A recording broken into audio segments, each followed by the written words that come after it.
Hello everyone. आज हम unit two company law का unit two formation and incorporation documents को वन शॉट में कवर करेंगे। पूरे unit formation of company under section 3 sub section 1 of the companies act 2013 a company may be formed for any lawful purpose by subscribing names to a memorandum and complying with registration requirements. The minimum number of persons required is 7 or more for a public company, 2 or more for a private company, and 1 person for a one-person company (OPC). Such a company can be formed as limited by shares, limited by guarantee, or as an unlimited company.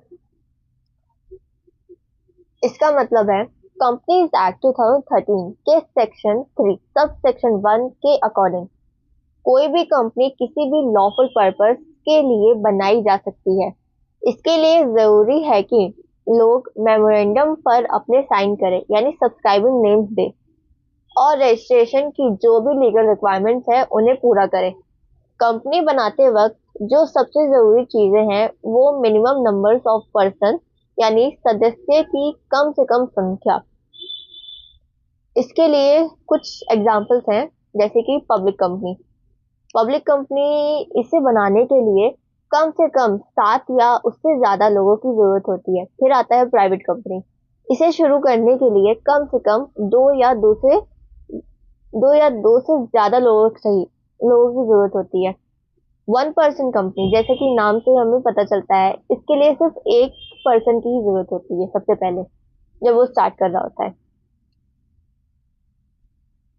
साथ में इसमें कुछ limitations भी होती हैं जैसे कि limited by shares, limited by guarantee और अनलिमिटेड कंपनी। तो लिमिटेड बाय शेयर्स जहां मेंबर्स की लायबिलिटी उनके शेयर्स तक ही लिमिट होती है। लिमिटेड बाय गारंटी जहां मेंबर्स एक तय अमाउंट की गारंटी देते हैं। और अनलिमिटेड कंपनी जहां मेंबर्स की लायबिलिटी की कोई लिमिट नहीं होती, हालांकि ये बहुत कम देखी जाती है। सिंपल वर्ड्स में कंपनी बनाने के लिए लीगल प्रोसेस है जिसमें कानून का पालन करना जरूरी है। बस ये याद रखना है कि पब्लिक कंपनी के लिए 7 लोग, प्राइवेट कंपनी के लिए 2 और 1 पर्सन के लिए 1 इंसान की जरूरत होती है। इन कंपनीज को उनके लायबिलिटी के हिसाब से अलग अलग कैटेगरीज यानी शेयर्स, गारंटी या अनलिमिटेड में बनाया जा सकता है। फिर आता है इनकॉर्पोरेशन का प्रोसेस।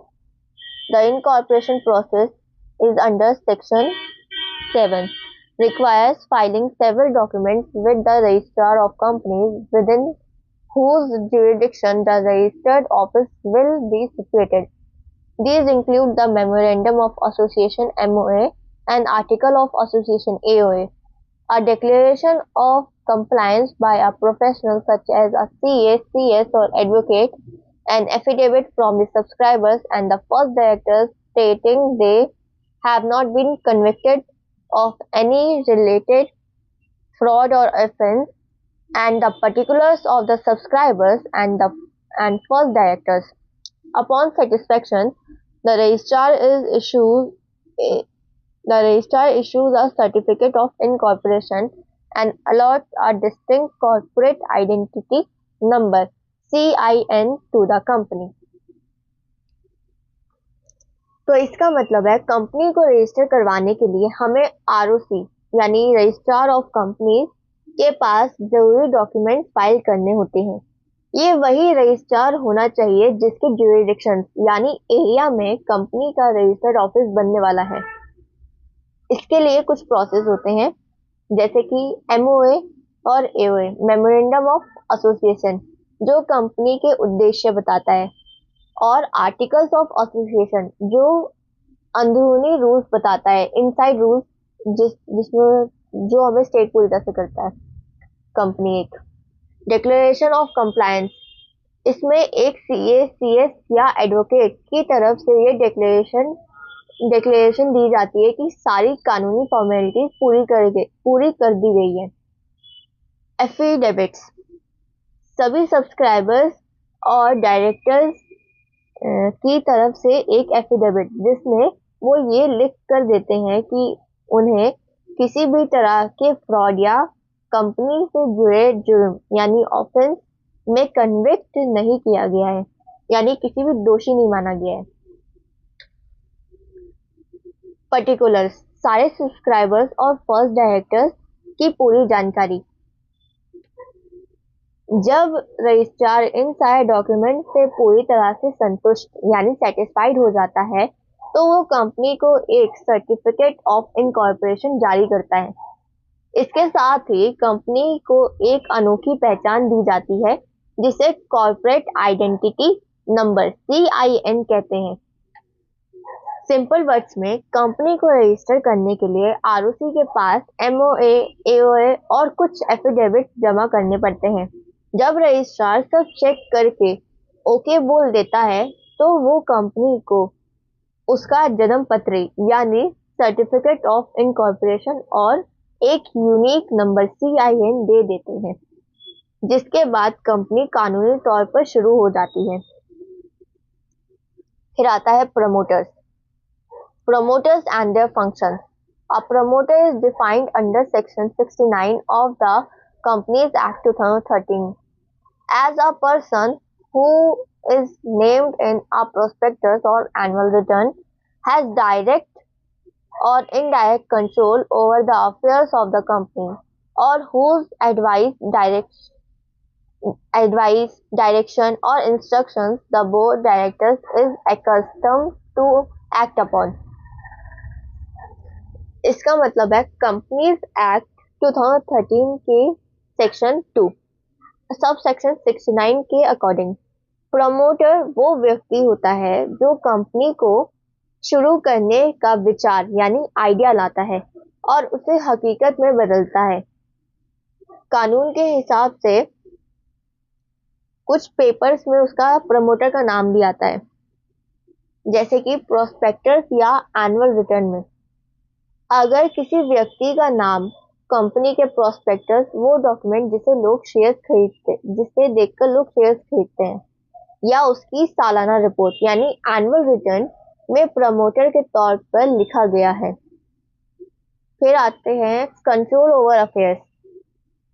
वो व्यक्ति जिसके पास कंपनी के कामों यानी अफेयर्स पर सीधे सीधे या किसी और तरीके से पूरा कंट्रोल होता है, चाहे वो एक शेयर होल्डर के रूप में हो या डायरेक्टर के रूप में। एडवाइस और डायरेक्शन, वो इंसान जिसके सलाह यानी एडवाइस, निर्देश यानी डायरेक्शन या इंस्ट्रक्शंस पर कंपनी का बोर्ड ऑफ डायरेक्टर्स काम करने की आदि यानी एकस्टम्ड होता है, मतलब बोर्ड उनकी बात मानकर ही फैसला लेता है। सिंपल वर्ड्स में प्रमोटर वो इंसान होता है जो कंपनी का बेस तैयार करता है। ये वो लोग हैं जिनका नाम सरकारी कागजों में होता है, जो कंपनी को कंट्रोल करते हैं और जिनकी सलाह पर कंपनी के बड़े बड़े फैसले लिए जाते हैं। फिर है referred to as the father of a company. A promoter can be an individual, a firm, an association, or even the government who performs the preliminary duties to a company to bring a company into existence. Their key functions include तो promoter को अक्सर father of the company कहा जाता है क्योंकि वही एक company को जन्म देता है, आइडिया वही लेके आता है।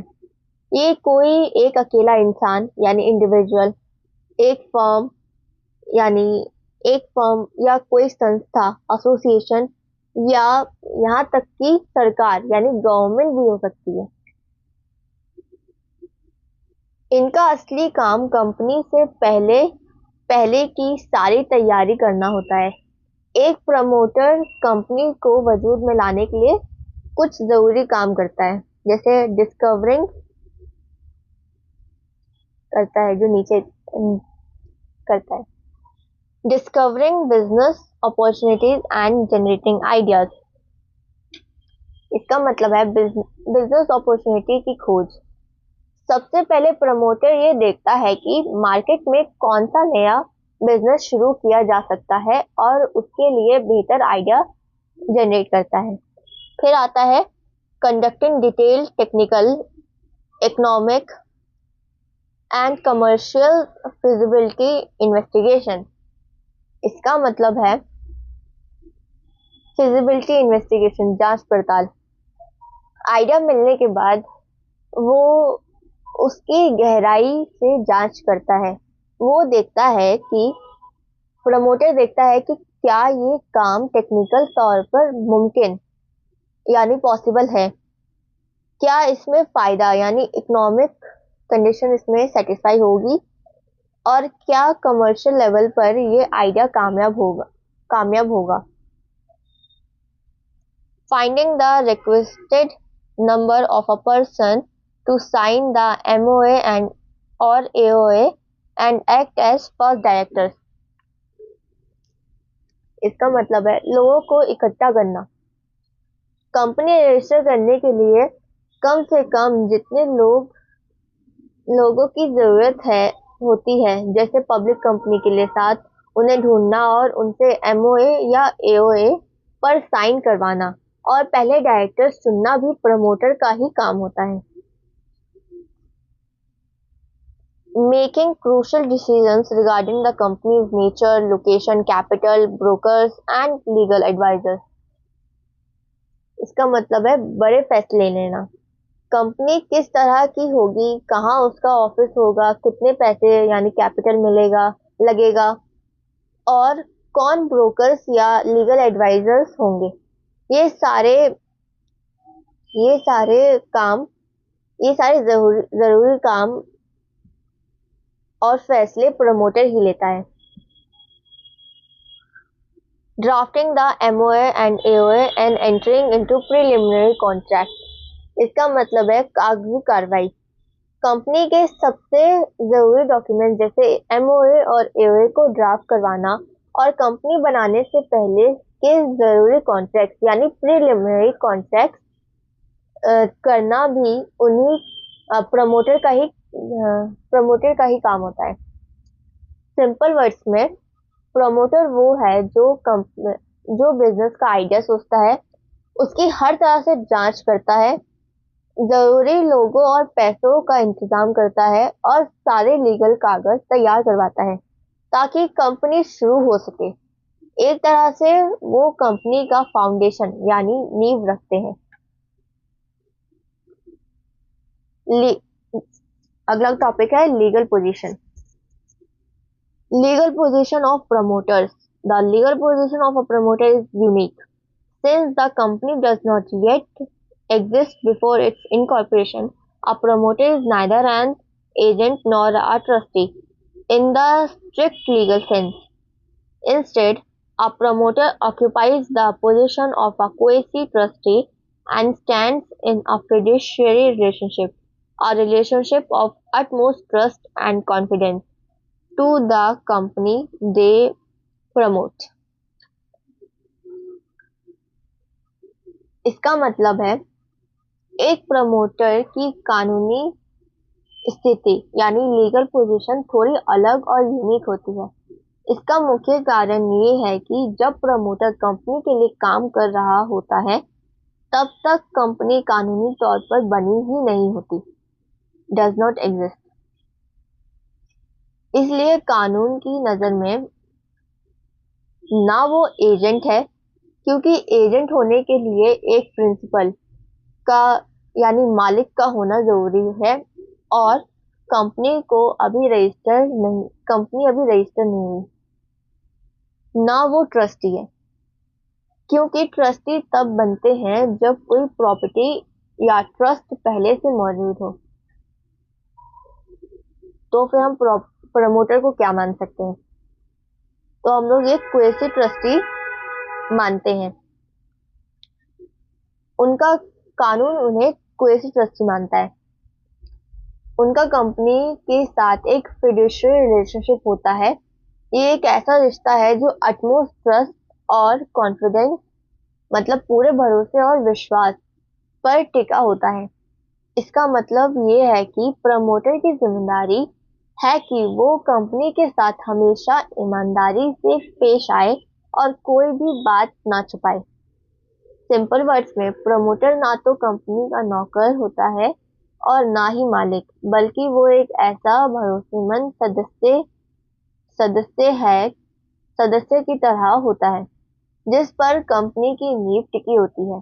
उनका फर्ज है कि वो कंपनी के यानी हित बेनिफिट के लिए काम करें और कोई भी अपना पर्सनल फायदा कंपनी से ना छुपाए।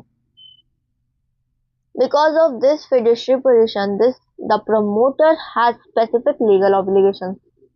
क्योंकि प्रमोटर एक भरोसेमंद पोजीशन पर होता है, इसलिए कानून उसे उसे कुछ बातों की उम्मीद करता है। No cigarette profits. A promoter must not make any direct or indirect cigarette profit at the expense of the company.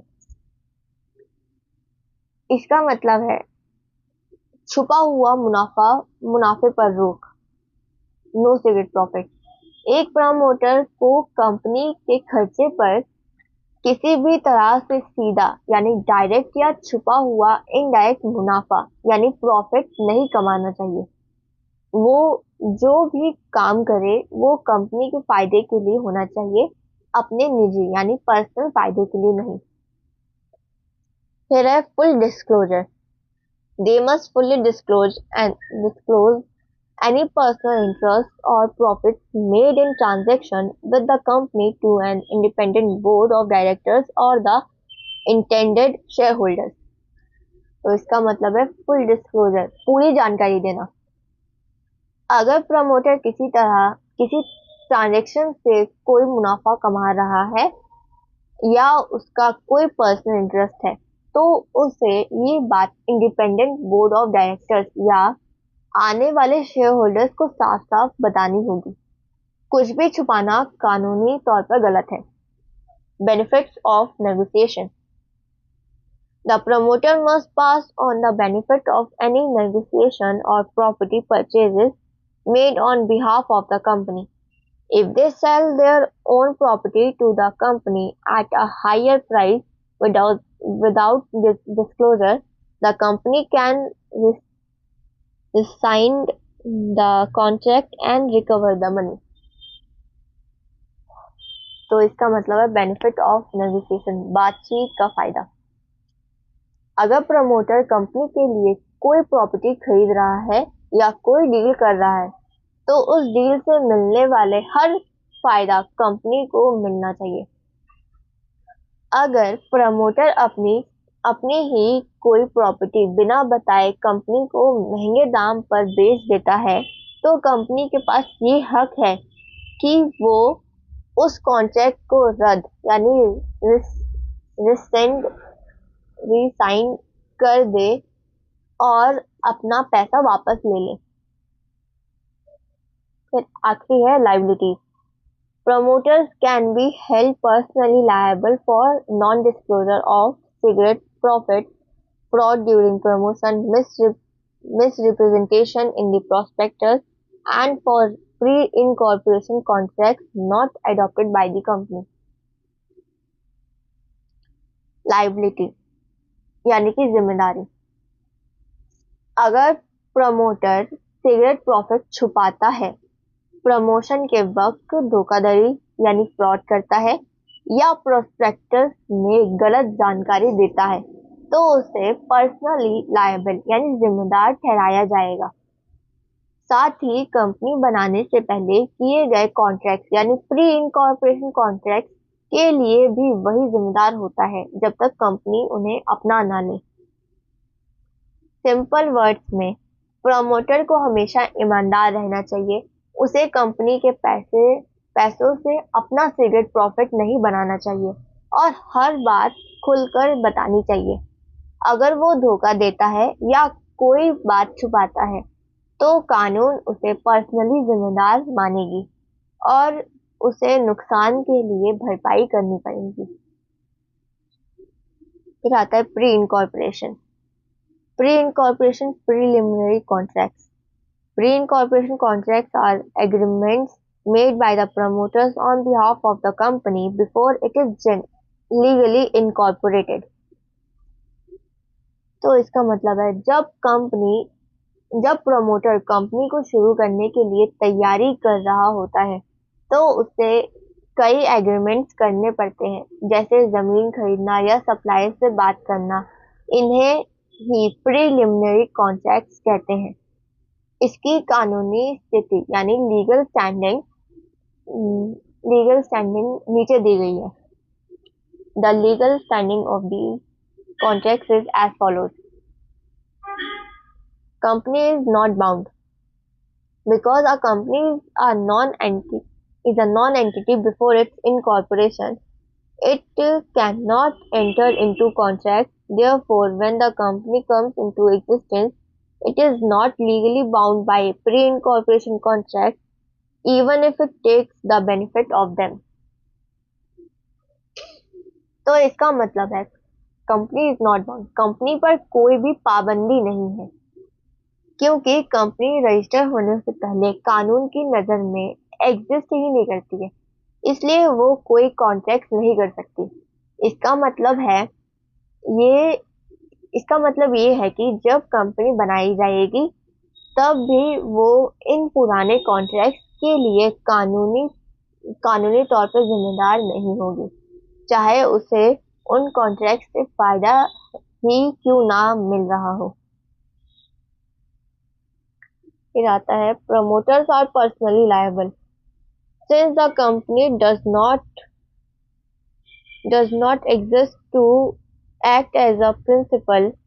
Promoters remain personally liable for all incorporation contracts they enter into on behalf of the prospective company.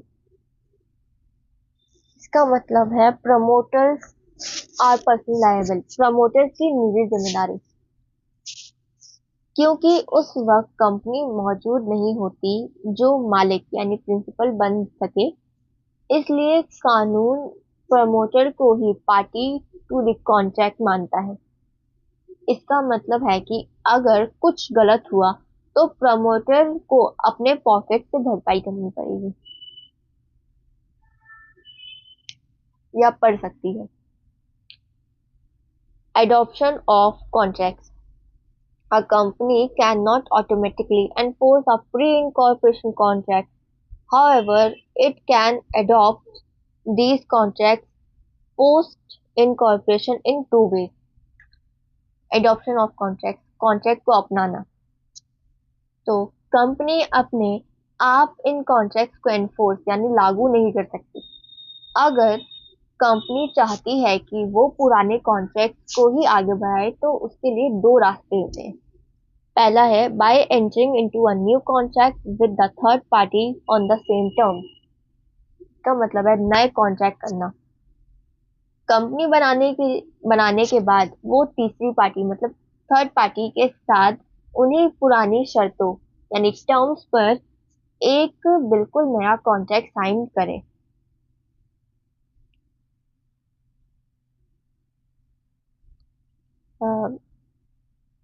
दूसरा है under the specific relief act 1963 a pre-incorporation contract can be enforced if it was entered into for the purpose of the company, is warranted by the terms of incorporation, and the company formally accepts and communicates its acceptance to the other party. इसका मतलब है जैसा कि हमने पहले discuss किया था, आमतौर पर कंपनी पुराने कॉन्ट्रैक्ट के लिए जिम्मेदार नहीं होती, लेकिन स्पेसिफिक रिलीफ एक्ट 1963 के तहत एक रास्ता दिया गया है जिससे प्री इनकॉर्पोरेशन कॉन्ट्रैक्ट को कानूनी तौर पर एनफोर्स किया जा सके।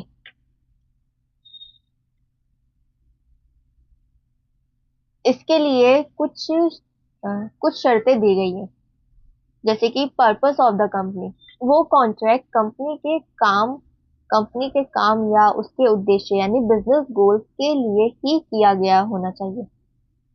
फिर आता है वारंटेड बाय टर्म्स। वो कॉन्ट्रैक्ट ऐसा होना चाहिए जो कंपनी की इनकॉर्पोरेशन की शर्तों यानी टर्म्स ऑफ इनकॉर्पोरेशन के अकॉर्डिंग सही बैठे। थर्ड है फॉर्मल एक्सेप्टेंस, यानी कंपनी बनना या इनकॉर्पोरेशन के बाद उसे फॉर्मली एक्सेप्ट करें और इस बात की जानकारी कम्युनिकेशन दूसरी पार्टी को दे कि कम्युनिकेशन करे कि दूसरी पार्टी को भी अब कॉन्ट्रैक्ट को निभाना होगा। सिंपल वर्ड्स में अगर कोई कॉन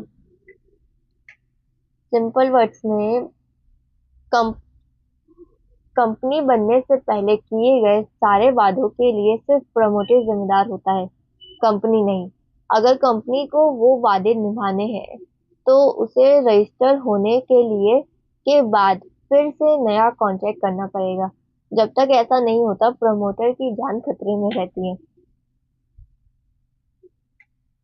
और साथ ही साथ अगर कोई कॉन्ट्रैक्ट कंपनी के फायदे के लिए था और बनने के बाद उसे ऑफिशियल तरीके से हाँ बोलकर दूसरी पार्टी को बता दिया तो फिर वो कॉन्ट्रैक्ट पक्का हो जाता है।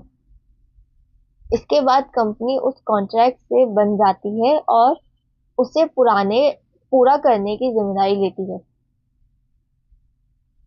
फिर आता है online registration of a company. The online registration of a company in India is facilitated by the MCA 21 project of the Ministry of Corporation Affairs, which provides two primary approaches: the integrated process and the non-integrated process. तो इसका मतलब है India में companies की online registration ministry of corporate affairs MCA 21 project के जरिए होती है। इसके दो मुख्य तरीके हैं, इंटीग्रेटेड प्रोसेस और non integrated process. Integrated process SPICE to ensure the ease of doing business and to significantly reduce the time taken to incorporate a company, the government introduced the SPICE, simplified process for incorporating company electronically method in October 2016. The integrated process utilizes the following key components. इसका मतलब है integrated process. सरकार ने अक्टूबर 2016 में SPICE simplified process for incorporating company electronically शुरू किया था। इसका मकसद ईज ऑफ डूइंग बिजनेस को बढ़ावा देना और रजिस्ट्रेशन में लगने वाले समय को कम करना था। इसके मुख्य हिस्से यानी कंपोनेंट है RUN Reserve Unique Name. This is a web service used to verify and reserve a unique name for a new company, which remains valid for 20 days from the date of approval or 60 days if changing the name of an existing company.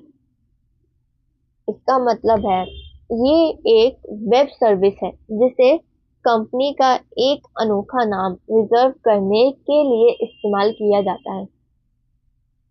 एक बार name approve हो जाए तो वो 20 दिन तक valid रहता है नए बिजनेस के लिए। अगर किसी पुरानी कंपनी का नाम बदलना हो तो ये 60 दिन यानी 60 डेज तक वैलिड रहता है। Form INC 32। The integrated electronic form service serves multiple purposes simultaneously, including the name reservation, incorporation, and the appointment of proposed directors.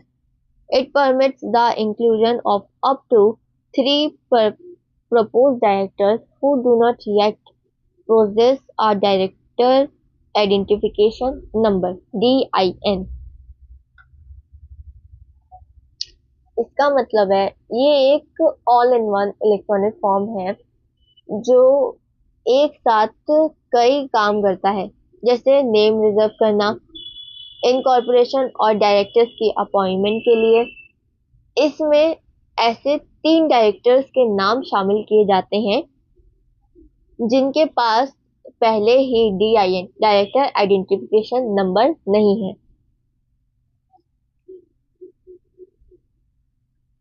Form INC 33 and INC 34. The company's Memorandum of Association MOA is filed electronically using Form INC 33 and the Articles of Association AOA using Form INC 34. The promoters must digitally sign both documents and attach them to the main INC 32 form. इसका मतलब है form INC 33 और form INC 34 पहले MOA और AOA कागज पर बनते थे, पर अब INC 33 EMOA और INC 34 EAOA के रूप में इलेक्ट्रॉनिकली फाइल होते हैं।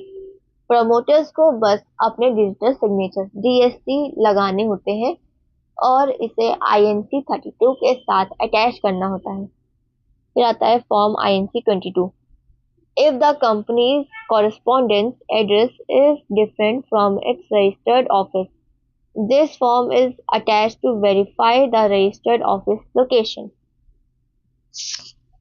इसका मतलब है अगर कंपनी का रजिस्टर्ड ऑफिस का पता उसके कॉरेस्पॉन्डेंट एड्रेस से अलग है, तो इस फॉर्म का इस्तेमाल ऑफिस की लोकेशन वेरीफाई करने के लिए किया जाता है।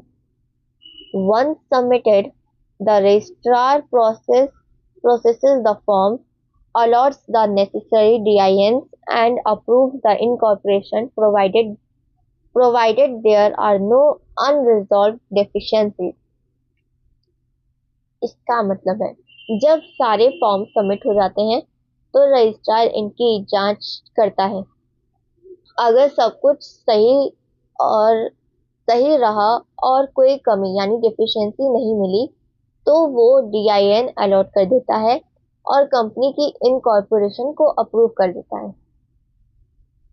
सिंपल वर्ड्स में अब कंपनी बनाने के लिए वन स्टॉप शॉप की तरह हो गया है। SPIC मेथड से आप एक ही फॉर्म INC 32 में नाम से लेकर रजिस्ट्रेशन तक सारा काम डिजिटल सिग्नेचर के जरिए ऑनलाइन कर सकते हैं। इससे काफी समय बचता है और पूरा प्रोसेस बहुत ही ट्रांसपेरेंट हो जाता है। इसके बाद है non integrated process. The traditional online registration method involves a more sequential step by step procedure. अगर कोई SPIC मेथड यूज नहीं करता तो उसे इन स्टेप से गुजरना पड़ता है। Digital signatures and DIN। First, a digital signature certificate DSC must obtain from a licensed certifying authority for all purpose directors, as the MCA portal requires digital signature for electronic filing. Next, the directors must apply online for a director identification number DIN, which is generated provisionally after successful electronic fee payment. इसका मतलब है digital signature और DIN। सबसे पहले जितने भी propose directors हैं उन्हें एक डिजिटल सिग्नेचर सर्टिफिकेट DSC लेना होता है, क्योंकि MCA पोर्टल पर सारे कागज ऑनलाइन जमा होते हैं, इसलिए डिजिटल साइन बहुत जरूरी है। इसके बाद डायरेक्टर्स को DIN डायरेक्टर आइडेंटिफिकेशन नंबर के लिए अप्लाई करना पड़ता है, जो फीस जमा करने के बाद मिल जाता है। Name approval. The applicant submits up to 6 preferred names for the company, ensuring non-violate the Embals and Names Prevention of Improper Use Act 1950 or resemble existing companies. इसका मतलब है नेम अप्रूवल, नाम की मंजूरी। इस स्टेप में एप्लीकेंट 6 पसंदीदा नाम प्रेफर्ड नेम्स की एक लिस्ट भेजता है। सरकार ये चेक करती है कि इस नाम से पुरानी कंपनी ये नाम पुरानी कंपनी से मिलता जुलता ना हो और किसी कानून यानी एम्बल्स एंड नेम्स एक्ट का उल्लंघन ना करता हो। फिर है filing incorporation document. Once a name is approved, the applicant has 60 days to file for incorporation. This application must be accompanied by the signed MOA and AOA, a declaration of legal compliance by a qualified professional such as a practicing CACS or ICWA, and an affidavit from each subscriber and first director stating they have not been convicted of any management related offences or fraud in the past 5 years. इसका मतलब है नाम approve होने के बाद आपके पास 60 days का समय होता है इनकॉर्पोरेशन के लिए अप्लाई करने के लिए। इसके साथ एमओए एओए एक प्रोफेशनल सीए या सीएस का कंप्लायंस सर्टिफिकेट और डायरेक्टर्स का एफिडेविट लगाना पड़ता है, जिसमें वो लिखते हैं कि पिछले 5 साल में उन्होंने कोई फ्रॉड नहीं किया है।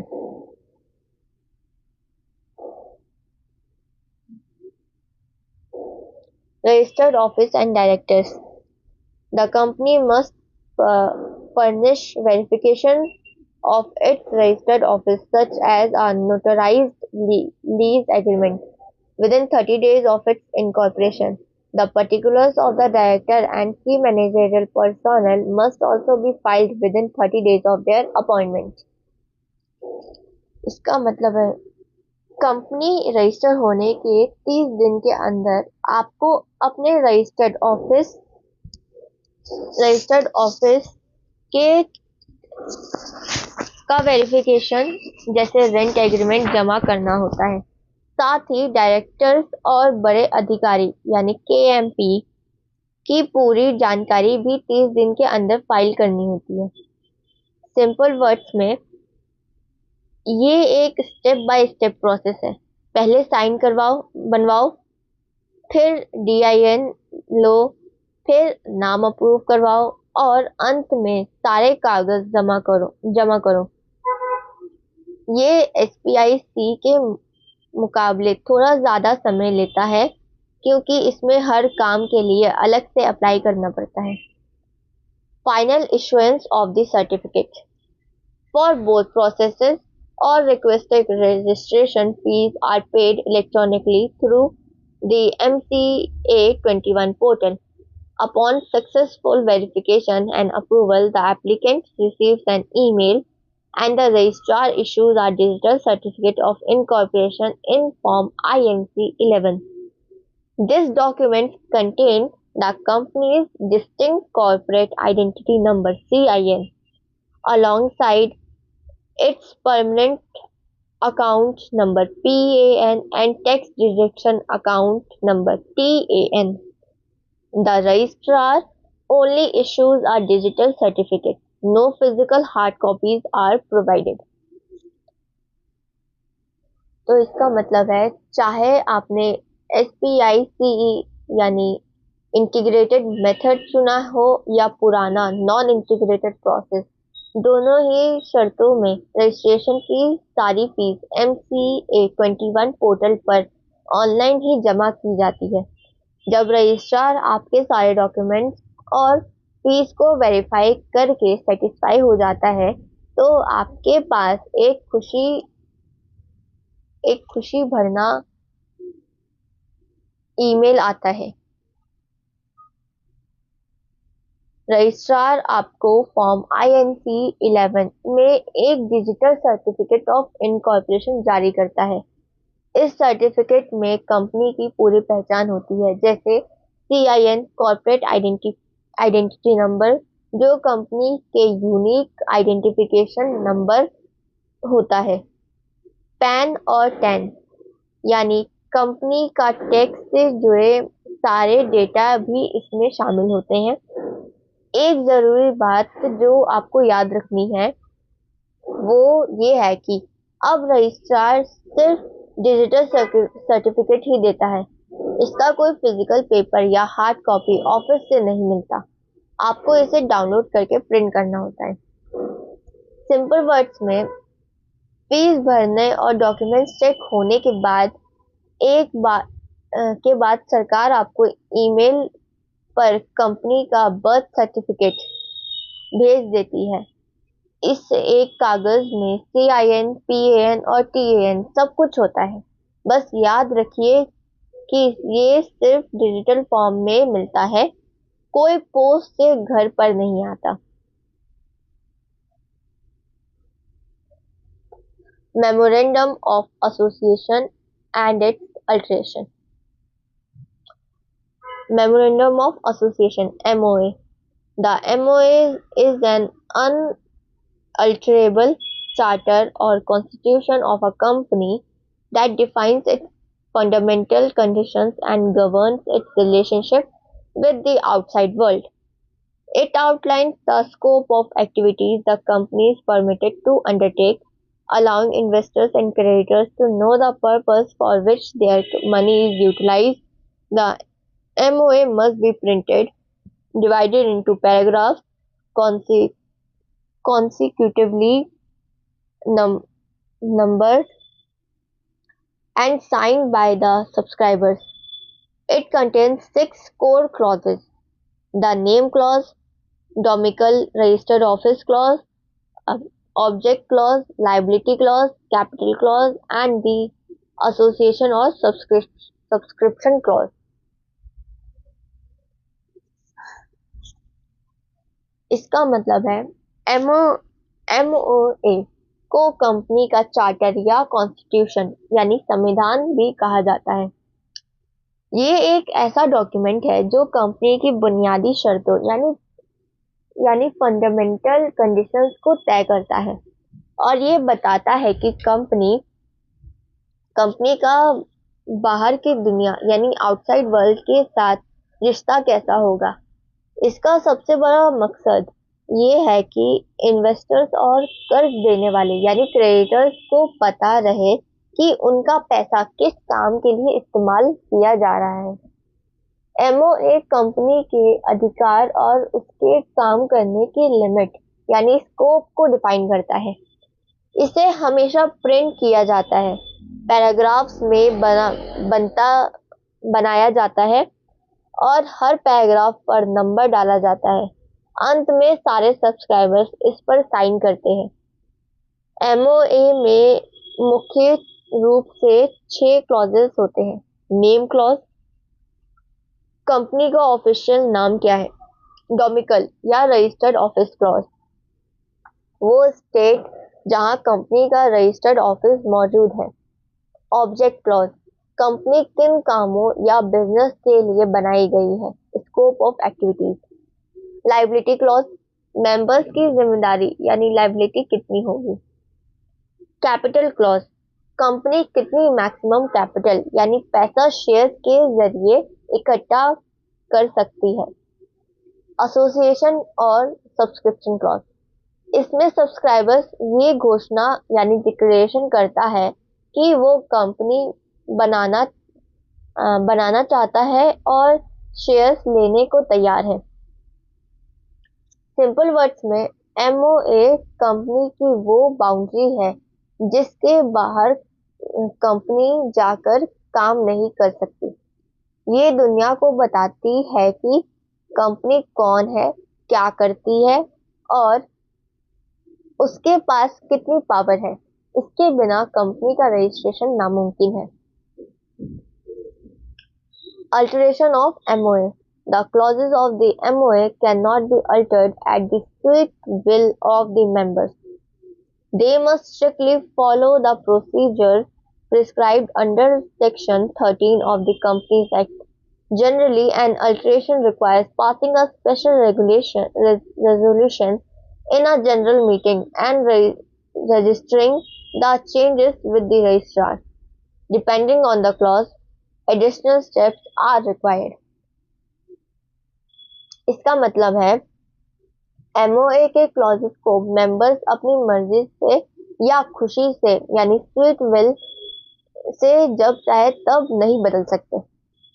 इसे बदलने के लिए कंपनीज एक्ट के सेक्शन 13 में दिए गए सख्त नियमों का पालन करना पड़ता है।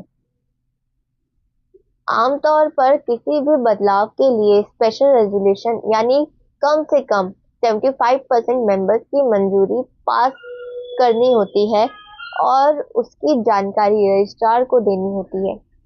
हर क्लॉज को बदलने का अपना एक अलग तरीका होता है। नेम सबसे पहले है name clause requires a special resolution and written approval from the central government। इसका मतलब है अगर कंपनी अपना नाम बदलना चाहती है तो उसे स्पेशल रेजोल्यूशन के साथ साथ सेंट्रल गवर्नमेंट से लिखित यानी रिटन अप्रूवल लेनी पड़ती है। Registered office clause shifting the office to another state requires a special resolution and the approval of the central government। इसका मतलब है रजिस्टर्ड ऑफिस अगर ऑफिस को एक स्टेट से दूसरे स्टेट में शिफ्ट करना हो तो ये एक बड़ा बदलाव है। इसके लिए स्पेशल रेजोल्यूशन और सेंट्रल गवर्नमेंट की मंजूरी दोनों जरूरी है।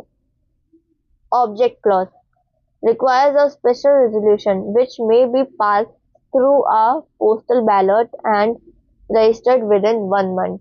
इसका मतलब है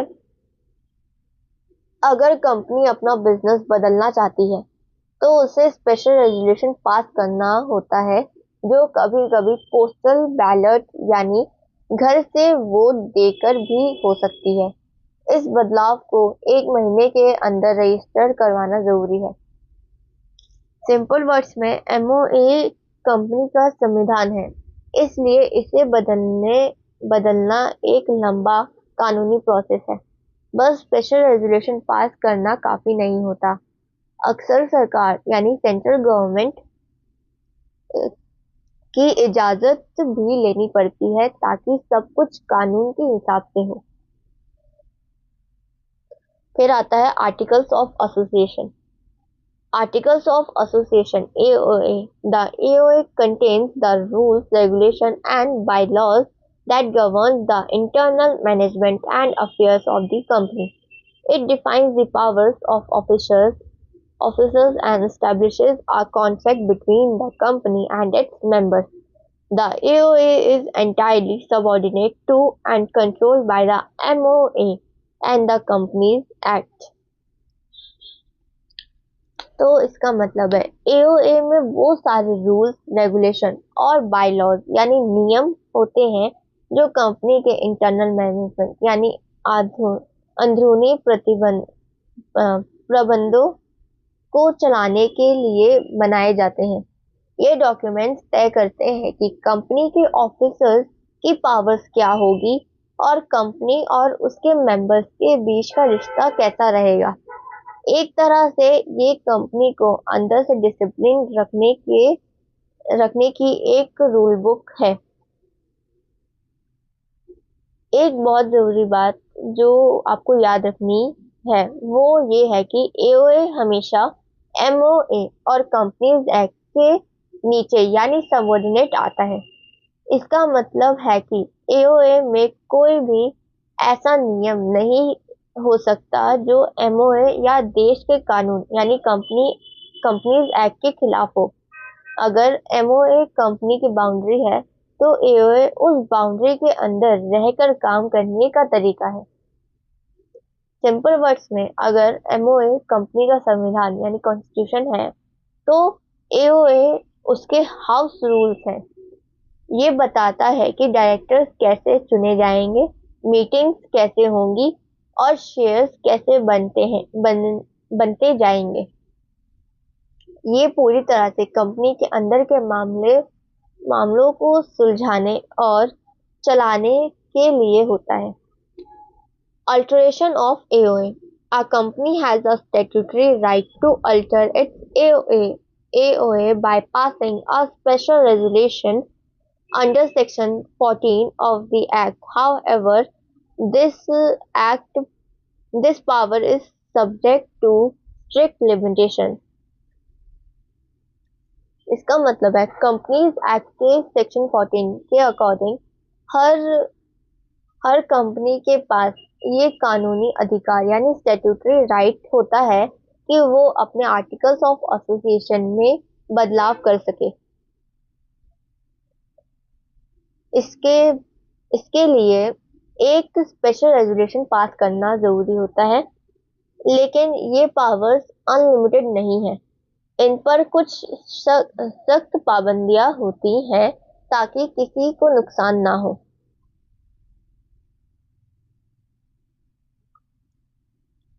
The alteration must be bona fide and for the benefit of a company as a whole. Bona fide और and benefit of the company, इसका मतलब है कोई भी बड़ा बदलाव हमेशा bona fide नेक नियत से किया जाना चाहिए और वो पूरी कंपनी के हित यानी बेनिफिट में होना चाहिए। सिर्फ कुछ लोगों के फायदे के लिए नियम नहीं बदले जा सकते। इट मस्ट नॉट कॉन्फ्लिक्ट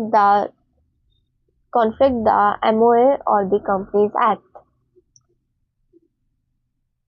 इसका मतलब है नो कॉन्फ्लिक्ट विद एमओए और एक्ट। एओए हमेशा एमओए और कंपनीज एक्ट के नीचे आता है, इसलिए कोई भी ऐसा बदलाव नहीं किया जा सकता जो एमओए की शर्तों या देश के कानून के खिलाफ कॉन्फ्लिक्ट करे। It must not constitute a fraud or result in the operations of minority shareholders. इसका मतलब है बदलाव ऐसा नहीं होना चाहिए जिसे माइनॉरिटी शेयर होल्डर्स जिनके पास कम शेयर्स हैं उन पर जुल्म हो या उनके साथ धोखा यानी फ्रॉड हो। सबके हक का ध्यान रखना जरूरी होता है। It cannot increase a member's liability to contribute to share capital without their written consent. No increase in liability. Company ऐसा कोई नियम नहीं बना सकती जो किसी मेंबर की लाइबिलिटी पैसे देने की जिम्मेदारी को बढ़ा दे, जब तक वो मेंबर खुद लिखित में यानी रिटन कंसेंट इसके लिए देने के लिए तैयार ना हो। सिंपल वर्ड्स में कंपनी अपने हाउस रूल्स एओए बदल तो सकती है, लेकिन सिर्फ तब जब वो सबके फायदे के लिए हो। वो ना तो एमओए के खिलाफ जा सकती है, ना छोटे शेयर होल्डर्स के साथ नाइंसाफी कर सकती है और ना ही बिना पूछे किसी मेंबर पर ज्यादा पैसों का बोझ डाल सकती है। Doctrines of ultrawires. Ultrawires translates to beyond powers. A company is strictly bound by its MOA, and any actions or contract that goes beyond the scope of the MOA's object clause is considered ultrawires. Such transactions are void ab initio, void from the beginning, and are not legally binding on the company. Importantly, an ultrawires act cannot be ratified or legitimized even if every single shareholder gives the unanimous consent. In these situations, directors can be held personally liable for their actions. इसका मतलब है ultra vires एक Latin word है जिसका अर्थ होता है beyond power, शक्तियों और अधिकार से बाहर। जैसे कि हमें पहले समझाया था, एमओए कंपनी का संविधान होता है। ये डॉक्ट्राइन कहते हैं कि कंपनी पूरी तरह से एमओए से बंधी हुई है। अगर कंपनी कोई ऐसा काम या कॉन्ट्रैक्ट करती है जो उसके एमओए के ऑब्जेक्ट क्लॉज काम करने की लिमिट से के बाहर है तो उसे अल्ट्रा वायरस माना जाएगा। इसके कुछ मुख्य इसके कुछ मुख्य नियम हैं, जैसे कि वाइड एब इनिशियो। ऐसे सारे ट्रांजैक्शन जो शुरुआत से ही वॉइड मतलब गलत माने जाते हैं, इनका कानून की नजर में कोई वजूद नहीं होता और ये कंपनी पर कानूनी तौर पर बाइंडिंग नहीं होते। कैन नॉट बी रेटिफाइड, ये पॉइंट सबसे जरूरी है। अगर कोई काम अल्ट्रा वायरस है तो उसे बाद में सही मतलब लेगिटिमाइज्ड नहीं किया जा सकता। चाहे कंपनी के सारे शेयर होल्डर्स मिलकर हाँ बोल दे अनएनिमस कंसेंट, तब भी उस गलत को कानूनी तौर पर सही नहीं माना जाएगा। पर्सनल लाइबिलिटी, ऐसे मामले में जो डायरेक्टर्स उस गलत फैसले में शामिल थे उन्हें पर्सनली लायबल यानी निजी तौर पर जिम्मेदार ठहराया जा सकता है। उन्हें अपने पॉकेट से नुकसान की भरपाई करनी पड़ सकती है। सिंपल वर्ड्स में अल्ट्रा वायरस का मतलब है अपनी मर्यादा या लिमिट से बाहर जाकर काम करना। अगर कंपनी ने वो काम किया उसके कागजों यानी एमओए में लिखा नहीं था तो वो काम जीरो यानी वॉइड माना जाएगा। इससे इससे ना कंपनी बंधेगी ना ही शेयर होल्डर्स उसे सही कर पाएंगे। सारे बोझ डायरेक्टर्स पर आ जाएगा। Doctrine of constructive notice, when a company's MOA and AOA are registered, they become public documents open to inspection. The doctrine of constructive notice establishes that any person entering into a contract with the company is legally presumed to have read, understood, and acquainted themselves with the consent of these documents. If a third party enters into a contract that is beyond the powers of the company as stated in these documents, they acquire no legal rights and must bear the consequences. This doctrine essentially protects the company from outsiders. इसका मतलब है जब एक company register होती है तो उसके MOA और एओए सारी सरकारी दफ्तर यानी रजिस्ट्रार में जमा हो जाते हैं। इसके बाद ये दोनों पब्लिक डॉक्यूमेंट्स बन जाते हैं, यानी कोई भी आम इंसान थोड़ी सी फीस देकर इन्हें देख सकता है या पढ़ सकता है। डॉक्ट्राइन ऑफ कंस्ट्रक्टिव नोटिस ये कहता है कि अगर कोई भी बाहर का व्यक्ति यानी थर्ड पार्टी कंपनी के साथ कोई कॉन्ट्रैक्ट करता है तो कानून ये मान लेता है मतलब प्रीअज्यूम कर लेता है कि उसने कंपनी का एमओए और एओए अच्छे से पढ़ लिया है और समझ लिया है। चाहे उसने असलियत में वो कागज ना पढ़े हो, फिर भी कानून यही मानेगा कि उसने कंपनी की पावर्स और लिमिट्स की पूरी जानकारी थी। इसका असर यानी इम्पैक्ट, अगर कोई बाहर वाला व्यक्ति ऐसे कॉन्ट्रैक्ट करता है जो कंपनी की पावर्स एज पर एमओए और एओए के बाहर है तो उसे कानून की तरफ से कोई मदद नहीं मिलेगी। उस इंसान के पास कोई लीगल राइट्स नहीं होंगे और उससे अपने नुकसान खुद ही झेलना पड़ेगा। सिंपल वर्ड्स में ये डॉक्ट्राइन कंपनी को बचाता है। ये कहता है कि आउटसाइडर्स यानी बाहर वालों का फर्ज है कि वो पहले कंपनी के नियम पढ़े।